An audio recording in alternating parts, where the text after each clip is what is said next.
आज हम लोग साइंस का 40 एमसीक्यू करने वाले हैं, जो बिहार बोर्ड के बच्चों के लिए बहुत इंपॉर्टेंट होने जा रहा है और यह 2026 के एग्जाम में देखने को मिलेगा। तो चलिए शुरू करते हैं पहला क्वेश्चन से। निम्नलिखित में से किस दर्पण द्वारा किसी वस्तु का वास्तविक प्रतिबिंब प्राप्त किया जा सकता है? यानी कह रहा है कि किस दर्पण से प्रतिबिंब जो है वास्तविक प्राप्त किया जा सकता है। समतल दर्पण, अवतल दर्पण, उत्तल दर्पण या जल में बने परावर्तक के दर्पण द्वारा। तो ये जो प्राप्त किया जाएगा अवतल दर्पण द्वारा, वो वास्तविक प्रतिबिंब प्राप्त होता है। ठीक है ना, ऑप्शन हो जाएगा बी। नेक्स्ट क्वेश्चन पूछा रहा है, मोटर गाड़ी के चालक के सामने कौन सा दर्पण लगाया जाता है? समतल दर्पण, अवतल दर्पण, उत्तल दर्पण या इनमें से कोई नहीं। कह रहा है कि मोटर गाड़ी के साइड में जो मिरर होता है उसमें कौन सा दर्पण लगा रहता है? तो ये जो दर्पण होगा उत्तल दर्पण रहता है, क्योंकि बड़ा बड़ा वस्तु को छोटा सा आईना में दर्पण में दिखा देता है कि पीछे क्या है, ट्रक आ रहा है, मोटरसाइकिल आ रहा है या फोर व्हीलर आ रहा है ना। ये साइड मिरर इसको यूज किया जाता है और उसमें उत्तल दर्पण का उपयोग किया जाता है। नेक्स्ट क्वेश्चन पूछा रहे हम लोग, निम्नलिखित में किसका उपयोग लेंस बनाने के लिए नहीं किया जाता है? प्लास्टिक, लकड़ी, मिट्टी या कांच। तो लकड़ी का उपयोग लेंस बनाने के लिए नहीं किया जाता है। ठीक है, नेक्स्ट क्वेश्चन पूछा रहे, एक अवतल लेंस की फोकस दूरी 20 सेंटीमीटर है, तो इसकी क्षमता क्या होगी? ये -2 डायोप्टर होगा, इसको डायरेक्ट देख लेना। सामान्य नेत्र से अधिकतम कितनी दूरी तक की वस्तुओं को साफ साफ देखा जा सकता है? करा कि जिस सामान्य नेत्र का जो आंख है वो अधिकतम कितनी दूरी तक देखा जा सकता है? तो ये देख सकते हैं अनंत तक, जो सामान्य नेत्र है वो, है ना। ऑप्शन हो जाएगा डी। नेक्स्ट क्वेश्चन पूछा रहा है, एक प्रिज्म में कितनी सतहों से घिरा रहता है? 6, 5, 4 या 3। तो एक प्रिज्म जो है 5 सतहों से घिरा रहता है। ऑप्शन हो जाएगा बी। नेक्स्ट क्वेश्चन पूछा रहे हैं, समान दृष्टि वाले व्यक्ति के लिए स्पष्ट दृष्टि की न्यूनतम दूरी कितनी होनी चाहिए? 25 मीटर, 2.5 मीटर, 25 सेंटीमीटर या 2.5 मीटर। तो यह जो है समान दृष्टि वाले व्यक्ति के लिए जो न्यूनतम दूरी होना चाहिए 25 सेंटीमीटर होना चाहिए। 25 सेंटीमीटर दूरी पे देख पढ़ने में आंख पे अच्छा महसूस होता है और देखने पे भी इम्प्रूव होता है। तो 25 सेंटीमीटर बेस्ट है। नेक्स्ट क्वेश्चन पे चल रहे हैं, प्रतिरोध का ऐसा मात्रा क्या होता है? एम्पियर, ओम, वोल्ट या वाट। तो प्रतिरोध का ऐसा मात्रा क्या होता है? ओम होता है। ठीक है, नेक्स्ट क्वेश्चन पे चल रहे हैं, विद्युत हीटर में तार की कुंडली किस तत्व की बनी होती है? करा के जो हीटर होता है विद्युत की, उसमें कुंडली जो तार किस तार की बनी होती है? तांबा का, एल्युमिनियम का, नाइक्रोम का या लोहा का? ये जो तार जो बनी रहती है नाइक्रोम का बनी रहती है हीटर में। नेक्स्ट क्वेश्चन पे चल रहे हैं, फ्लेमिंग के वाम हस्त नियम के अंगुलियों किसकी दिशा बताती है? करा के फ्लेमिंग साहब की जो वाम हस्त नियम के अंगुलियां जो है किसकी ओर दिशा बताती है? धारा, चुंबकीय क्षेत्र, बल या कोई नहीं। तो ये जो बताएगी बल की ओर। ठीक है, ऑप्शन हो जाएगा सी। नेक्स्ट क्वेश्चन पे चल रहे हैं, विद्युत धारा उत्पन्न करने की युक्ति को क्या कहते हैं? जनित्र, इलेक्ट्रोमीटर, रियोटोमीटर या मीटर। तो विद्युत धारा उत्पन्न करने के लिए इसको जनित्र कहते हैं। ऑप्शन हो जाएगा ये, है ना। इसको जनरेटर इंग्लिश में बोलते हैं। निम्नलिखित में कौन ऊर्जा का नवीकरणीय स्रोत है? करा कि ऊर्जा का नवीकरणीय स्रोत पूछ दिया है, कोयला, लकड़ी, पेट्रोलियम और प्राकृतिक गैस। तो ध्यान में रखना, कोयला, पेट्रोलियम और प्राकृतिक गैस यह अनवीकरणीय है, नवीकरणीय नहीं है, है ना। लेकिन लकड़ी जो है इसको नवीकरणीय में रख सकते हैं। ऑप्शन हो जाएगा बी। नेक्स्ट क्वेश्चन पर चल रहे हैं हम लोग, पवन विद्युत संयंत्र पवन की चाल कम से कम कितनी होनी चाहिए? करा कि जो पवन टरबाइन है उसके लिए जो हवा चाहिए चलाने के लिए कितनी होनी चाहिए? 15 kilometre per hour, 150 kilometre per hour या 1.5 किलोमीटर पर आवर या 50 किलोमीटर पर आवर। तो इसके लिए होना चाहिए 15 kilometre per hour. 15 kilometre per hour हवा लगातार कंटिन्यू चलते रहेगी तो टरबाइन को घुमाते रहेगा और उससे बिजली उत्पन्न होता है। ऑप्शन ए हो जाएगा। कौन सा प्रदूषक है? कौन सा प्रदूषक पूछ दिया है? करा H2, CO, H2S या O2। तो प्रदूषक जो है कार्बन, देखिए CO हो जाएगा, कार्बन मोनोऑक्साइड, है ना। ऑप्शन हो जाएगा बी। नेक्स्ट क्वेश्चन पे चल रहे हम लोग, निम्नलिखित में कौन सा पदार्थ बिना उबाले के जलने योग्य है? करा है कौन सा पदार्थ जो बिना उबाले के जलने योग्य है? मेथनॉल, केरोसिन, कोयला या मेथीन गैस। तो ऑप्शन हो जाएगा डी, मेथीन गैस हो जाएगा। CH4 इसको बोलते हैं। ठीक है, नेक्स्ट क्वेश्चन पे चल रहे हम लोग, सोडियम सल्फेट का जलीय विलयन क्या है? करा कि सोडियम सल्फेट का जलीय विलयन पूछ रहा है, अम्लीय होगा, क्षारीय होगा, उदासीन होगा, या इनमें से कोई नहीं होगा।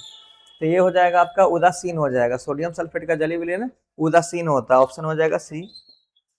उदासीन विलयन का पीएच मान क्या होता है? तो उदासीन विलयन का पीएच मान 7 होता है ना। या आप जल को भी उदासीन विलयन बोल सकते हैं क्योंकि इसका पीएच मान भी 7 होता है। ठीक है, नेक्स्ट क्वेश्चन पूछा रहा हम लोग, निम्नलिखित में किस धातु का अयस्क बॉक्साइट है?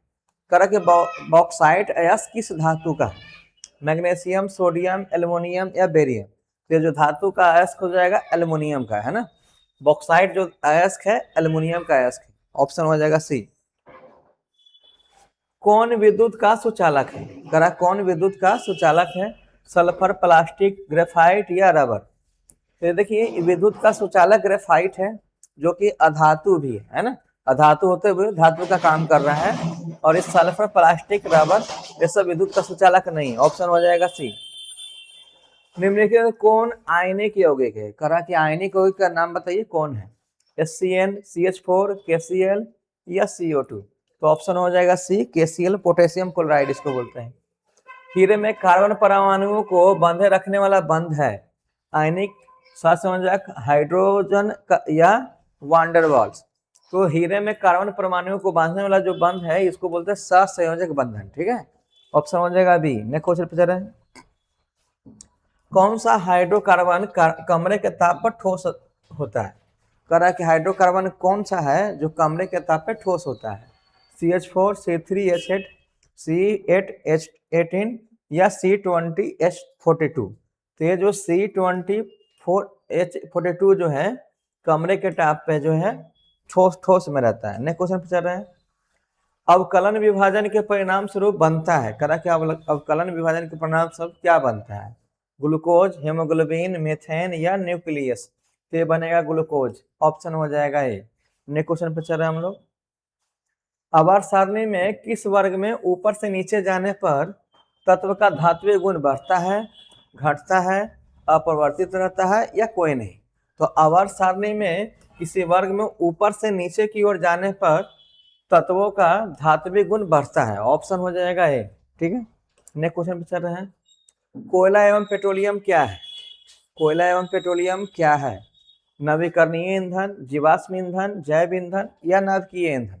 तो कोयला और पेट्रोलियम जो है जीवाश्म ईंधन है, ऑप्शन हो जाएगा बी। यह जीवों से, पेड़ पौधों से, है ना, मृत जंतुओं से प्राप्त होता है, तो ऑप्शन हो जाएगा बी। नेक्स्ट क्वेश्चन पे चल रहे हैं, कॉपर सल्फेट का रंग कैसा होता है? काला, नीला, हरा या पीला? तो कॉपर सल्फेट का जो रंग होता है नीला होता है, ऑप्शन हो जाएगा बी। नेक्स्ट क्वेश्चन पे चल रहे हैं हम लोग, वायुमंडल में कार्बन डाइऑक्साइड का प्रतिशत कितना है? यानी कार्बन डाइऑक्साइड का प्रतिशत पूछ रहा है कि वायुमंडल में कितना है? 0.3%, 0.03% या 0.003% या 0.21%? तो वायुमंडल में कार्बन डाइऑक्साइड का प्रतिशत हो जाएगा 0.003%, ऑप्शन हो जाएगा सी। मनुष्यों में भोजन लेने और छोड़ने की क्रिया को क्या कहते हैं? कह कि मनुष्य में भोजन लेने और छोड़ने की क्रिया को क्या कहते हैं? श्वसन, उत्सर्जन, पोषण या पाचन? तो ऑप्शन हो जाएगा डी, पाचन। भोजन लेने और छोड़ने का क्रिया जो है पाचन करती है। नेक्स्ट क्वेश्चन पे चल रहे हैं हम लोग, पौधों में गैसों के आदान प्रदान के लिए रंध्र होते हैं, यानी गैसों के आदान प्रदान के लिए पौधों में रंध्र क्या होते हैं? जड़, तना, पत्तियां या फूल? तो ऑप्शन हो जाएगा क्या, सी, पत्तियां। पत्तियां से ये जो है आदान प्रदान किया जाता है गैसों का। नेक्स्ट क्वेश्चन पे चल रहे हैं, पौधों में खनिज पदार्थों का स्थानांतर किस रूप में होता है? अविलय, घोल, ठोस या गैस? तो ये जो है पौधों में खनिज पदार्थों का स्थानांतर जो होता है घोल में होता है, घोल के रूप में पौधों में स्थानांतर होता है। नेक्स्ट क्वेश्चन पे चल रहे हैं, वृक्क किस जैव प्रक्रिया का हिस्सा है? उत्सर्जन, श्वसन, पोषण, परिवहन? तो वृक्क जो है उत्सर्जन का जैव प्रक्रिया का हिस्सा है, ऑप्शन हो जाएगा ए। नेक्स्ट क्वेश्चन पे चल रहे हैं, शरीर की वृद्धि और चयापचय के केंद्र है हार्मोन, मस्तिष्क, थायराइड या पिट्यूटरी? तो ऑप्शन हो जाएगा क्या, पिट्यूटरी हो जाएगा, ऑप्शन डी हो जाएगा। निषेचन की क्रिया किस जीव में बाहरी होती है? मनुष्य, मेढक, पक्षी या स्तनधारी? तो इसमें मारिएगा ऑप्शन बी, मेढक होगा। निषेचन की क्रिया बाहरी से होता है, ऑप्शन बी हो जाएगा। निम्नलिखित में कौन यौन संचारित रोग नहीं है? करा कि यौन संचारित रोग कौन नहीं है? AIDS, gonorrhoea, syphilis typhoid. तो टाइफाइड जो है यौन संचरित रोग नहीं है, यह जो है टाइफाइड जो है मच्छर के काटने से, या टाइफाइड में फीवर ही नहीं टूटता, हाली फीवर ज्यादा मात्रा में सुबह शाम आते रहते हैं। तो ऑप्शन डी हो जाएगा। अपशिष्ट प्रबंधन का सबसे निकट संबंध है रिसाइकलिंग, गोबर गैस, जैविक खेती या जल संरक्षण। तो ऑप्शन हो जाएगा रिसाइकलिंग। ठीक है, अपशिष्ट प्रबंधन का सबसे निकट जो है रिसाइकलिंग हो जाएगा, ऑप्शन ए हो जाएगा। पक्षी तथा तितली के पंख हैं समजात अंग, समरूप अंग, अवशोषी अंग या इनमें से कोई नहीं। तो ये जो पक्षी और तितली के पंख जो होते हैं असमजात अंग होते हैं, है ना, असमजात अंग होते हैं, जो ऑप्शन में नहीं दिया गया है। ठीक है, नेक्स्ट क्वेश्चन पे चल रहे हैं हम लोग। निम्नलिखित में कौन उत्पादक है, करा कि कौन प्रोडक्ट है, उत्पादक कौन है? सांप, मेढक, घास या शेर।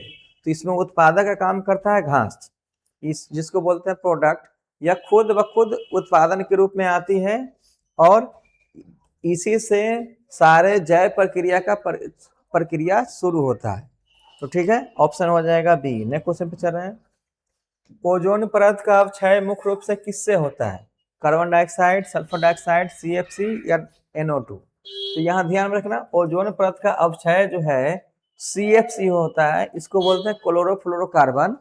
और CFC जो गैस है ये आपका फ्रिज, AC, ये सबसे निकलता है जो वायुमंडल को, ओजोन परत को क्षति के रूप में कर रहा है और दिन पर दिन ये नुकसान ही पहुंचा रहा है। तो ऑप्शन हो जाएगा सी, CFC।